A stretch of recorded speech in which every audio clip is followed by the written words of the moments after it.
welcome back to another one of the HCA For Your Consideration panel.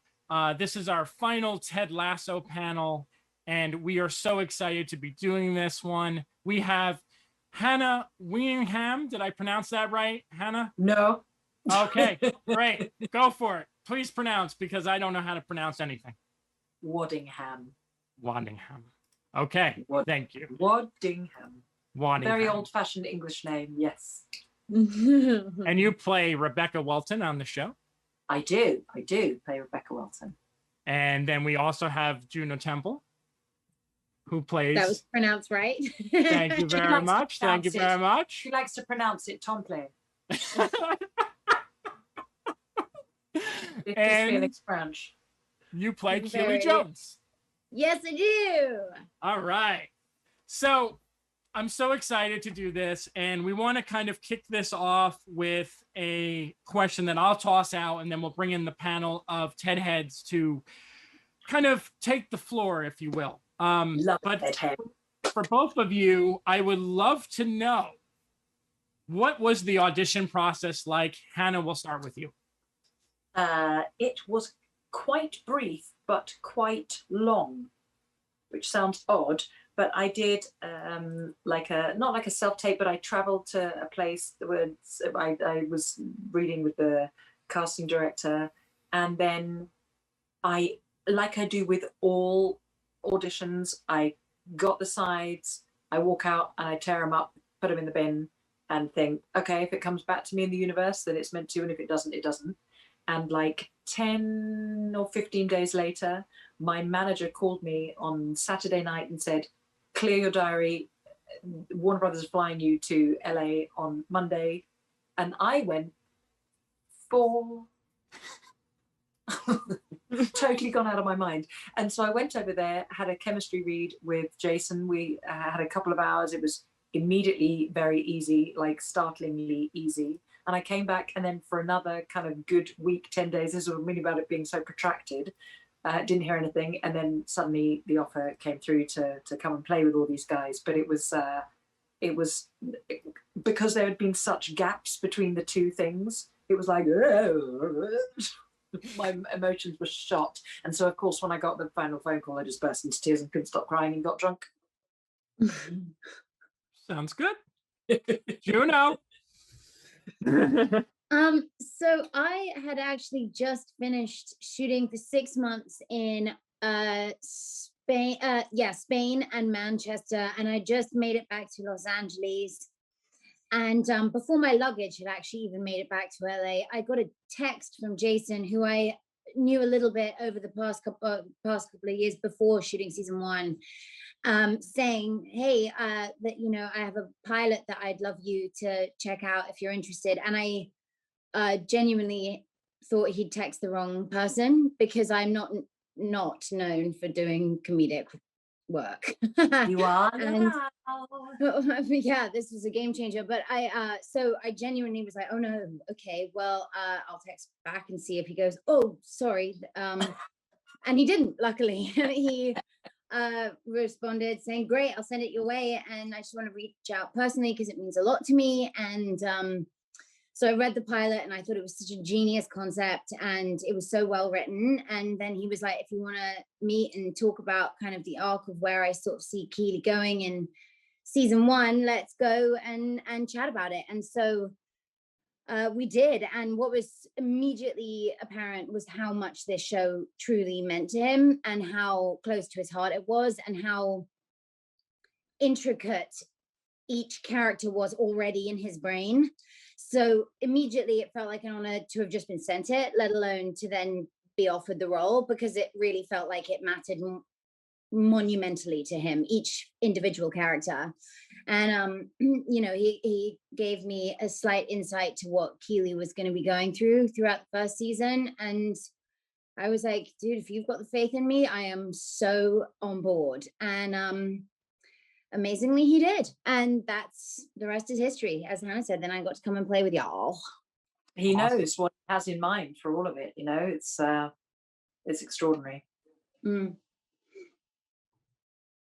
Oh, that's me. I'm Jana Nagase, and Hi Juno. there. Hello. Like I love the show. And to follow up with this no comic background, what was like challenge? It was too much challenge for you to be comic, and how did you balance the moments of drama that the series has?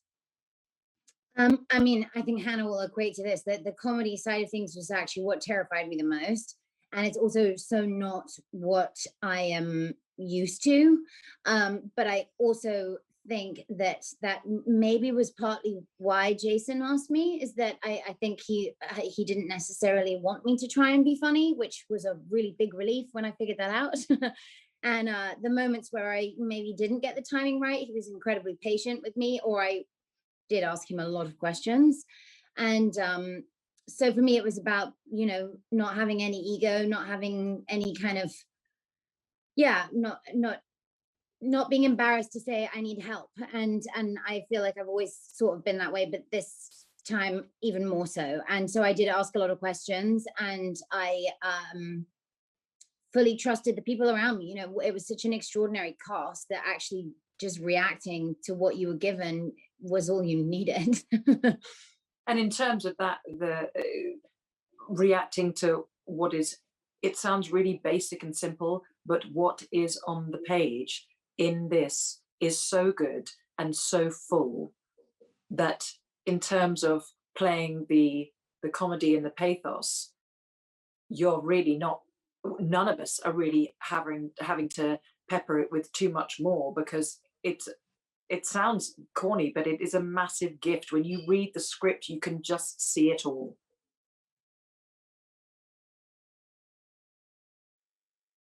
Hi, I'm Yael Tygiel, and Rebecca and Keeley's friendship is one of my favorite parts of the first season. So what do you think it is about this relationship that makes it so special? Juno? I think first and foremost that it is truly a friendship between two women that is just genuine. It's honest. It's about properly loving each other for exactly who they are and helping each other find out things about themselves that they'd maybe perhaps forgotten or hadn't seen before. And it is a relationship that is not competitive.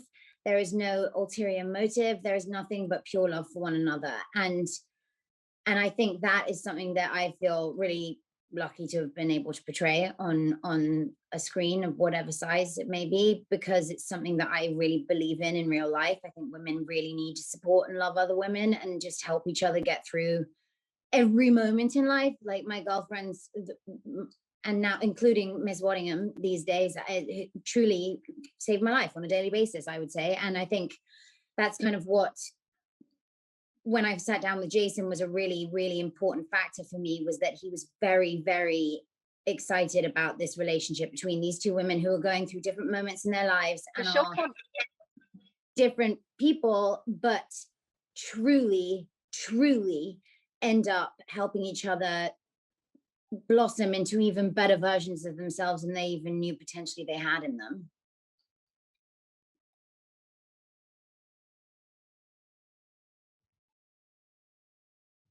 I'm Tessa Smith, and to kind of go off that, one of the things I love about the show is that positive female relationship. You know, they don't show that a lot, two women being friends. So I know you talked about it, Juno, but Hannah, how do you feel? Like, I love being able to show my daughters that, you know what I mean? Oh, that's a lovely thing to hear. Well, we love it so much, I think, because myself and Juno, and actually Ellie, who plays Sassy as well, we were so pleased to see in that moment when those three, you know, essentially alpha females in different ways, when they all collide, we all, including us playing it, we all presumed that down the line there would be some kind of attrition, because it's almost like we're all brainwashed to know that, oh, women will just be pitted against each other, even if it's at a low level, just a gentle kind of non-aggressive level. There'll still be a little nip there, but to see that there wasn't just made us all thrive even more. And actually, I think it had got to the point already with myself and Juno's appreciation of each other in real life. I think we probably would have got to the point where we would have said something and said, we're not feeling that. So to see that there wasn't that, and it was all just absolutely bolstering each other up. And then when the sassy character comes in as well, bolstering her up, and the fact that Juno's character Keeley immediately falls in love and is crushing on Sassy as well. It's just, I mean, we're given such a gift to be able to play these women who just totally bolster each other up. It's really so refreshing and important. Hi, Oh. Shadan Larki here. I love the Hey, show. how are I you? love you. You've mentioned the oh my gosh, intricacies of the script, and I wanted to dig into that a little further. On the surface, your characters, you know, we've seen them before, the socialite and the boss, but you know, as the show progresses, we see so many layers and so much warmth and so much love. As actresses, how did you tackle sort of those layers and making sure that you had a well-rounded performance?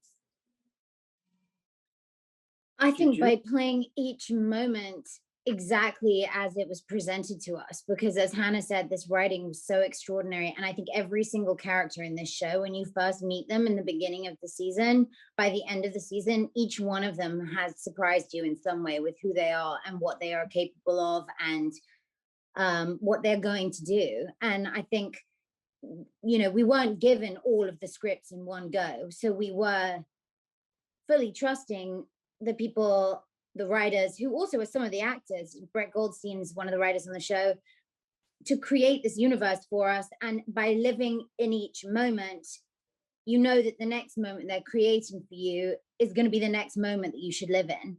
Yeah. So it was almost like living real life as characters, right? I think it almost, because we are, as Juno was saying, we are only kind of drip fed things. I think it makes you flesh out even more to the nth degree each moment that your character is living in. And it's got to the point where I actually quite like the fact that we don't have a greater knowledge of the end game of any of the characters, including our own. It means you're absolutely in that moment for the life of you, you know. So in a way, it's actually quite exciting playing it like that. And Jason also mentioned at one point that that was something that he actually liked as well, so that you wouldn't have that potential judgment of a character that you were playing, where you could be like, you know, oh, Jamie's this, Keeley's that, Rebecca's this, Ted is this, because actually, if you're living in the moment, you cannot judge somebody. And that's what the whole show is about. It's about not judging books by their covers. Hey there, my name's Demetri, and I want to start off. Hi, I want to start off. Everybody's been talking about the writing, which is pristine, and it's just wonderful and emotionally impactful, and everything's earned. But there's something I want to add to that, specifically for your two characters. You can have the best writing in the world, but if you don't have the best people doing the performance, the writing doesn't mean anything. So it's your performances too that bring that writing to life and to color, and bring it up to that level so that somebody, you know, cares. In which I felt, you know, I cared for everybody.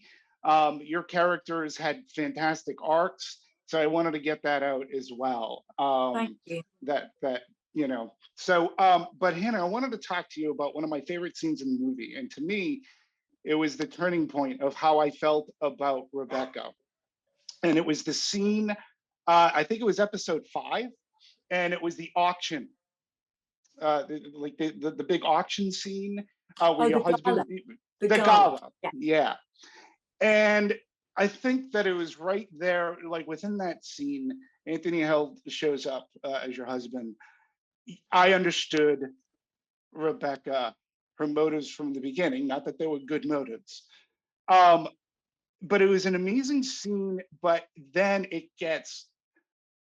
but the greatness of it is the scene with you and Ted, with Rebecca and Ted Lasso outside, and the conversation that happened.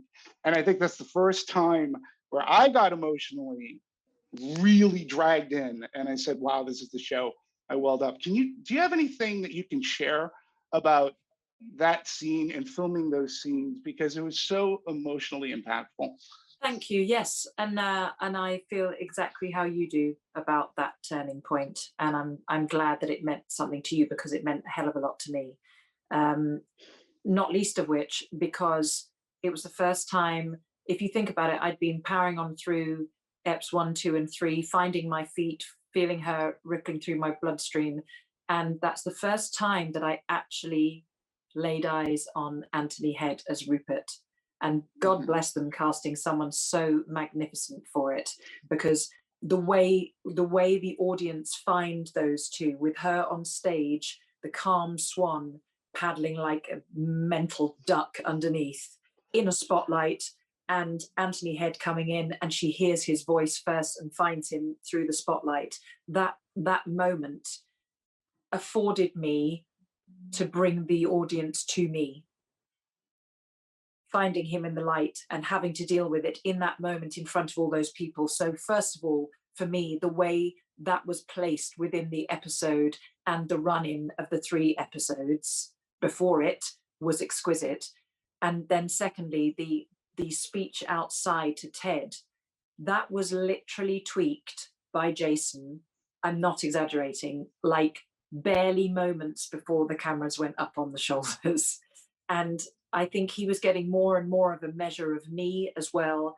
And what I very publicly speak about having an verbally abusive relationship in the past.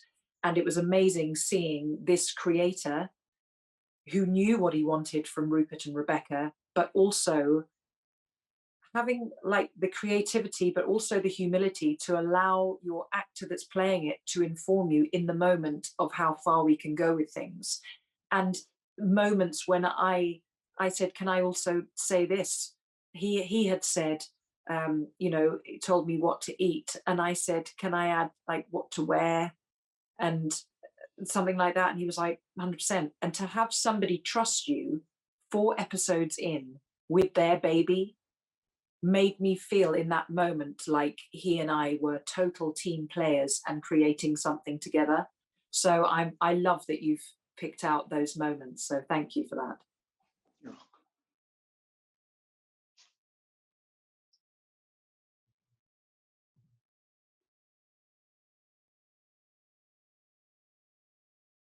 Hi. Hannah, Kristen Anderson Lopez, the Oscar-winning co-writer of Yes.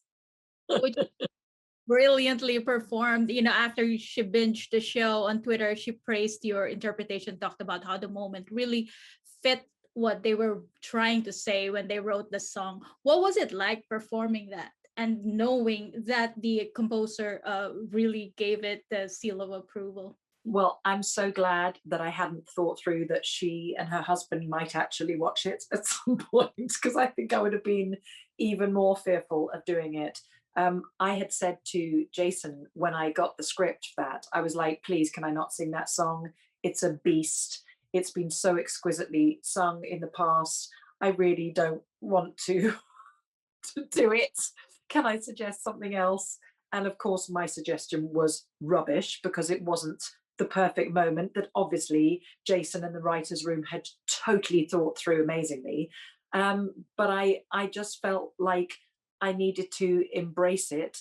And having people in the room like Juno playing Keeley, Brett Goldstein playing Roy, Tahib Jamo playing Samo Bisanya, those people supporting me as Hannah and supporting Rebecca as well. I'm telling you, that kind of energy in the room is what tipped it over the edge for me. So it was a really nerve-wracking moment that actually became a fabulous moment for me. That's awesome. Well, I just want to say thank you again for joining us today. To kind of close this out, I had one final question, and this is something to end on a high note. There are so many incredible scenes in the first season, and so many people have been teasing in our panels about what's to come in season 2. But as a great way to close, I would love to know for each of you, and we'll start with Juno, what was your personal favorite moment? It doesn't even have to include your character, but like, what was your personal favorite moment from season 1?